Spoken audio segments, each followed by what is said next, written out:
আপনি যাকে ভালোবাসছেন খেলার জন্য, আমি ঘৃণা করি তাকে আল্লাহর জন্য। আপনি যাকে ভালোবাসছেন তথাকথিত তার নৈপুণ্যের জন্য, আমি তাকে ঘৃণা করি তার সমকামিতাকে সমর্থন করার জন্য। এখানে পার্থক্য হয়ে যায় কোনটা হক আর কোনটা বাতিল, কোনটা সত্য আর কোনটা অসত্য। শয়তান আমাদের চোখের উপরে প্রলেপ দিয়ে দিয়েছে, আমরা ভালো মন্দ বোঝার মতো হিতাহিত জ্ঞান হারিয়ে ফেলেছি। নানান বিনোদনের নামে, হাসি তামাশার নামে, মজার নামে, খেলাধুলার নামে আমাদের ইমানি চেতনাগুলো এভাবে ধ্বংস হয়ে যাচ্ছে।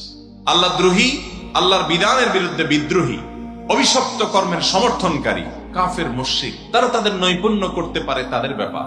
এজ এ মুসলিম আমার কাছে সেটা কখনো পছন্দের তালিকা শীর্ষে হবে। তাদের জন্য পাগল পরা হয়ে তাদের নাম লেখা, নাম খচিত জার্সি আমি পরে বেড়াবো। নিজের বাবা, নিজের মা, তাদের মহব্বত জীবনে এতটা দেখায় না যুবকরা।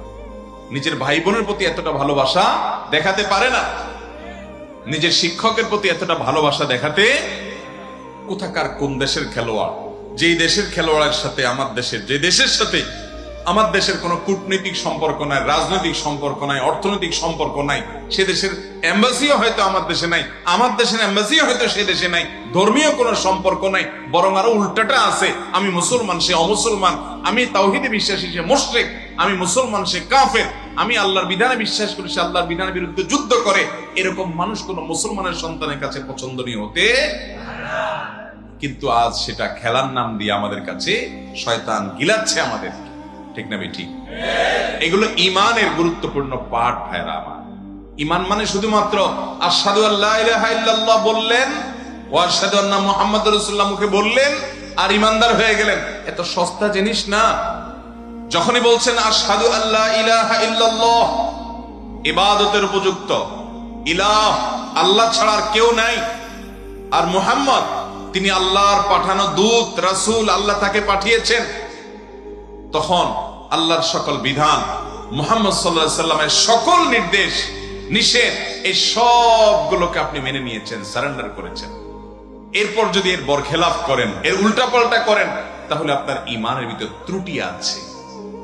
আল্লাহ তাআলা আমাদেরকে ত্রুটিমুক্ত ইমান আনয়ন করার তৌফিক দান।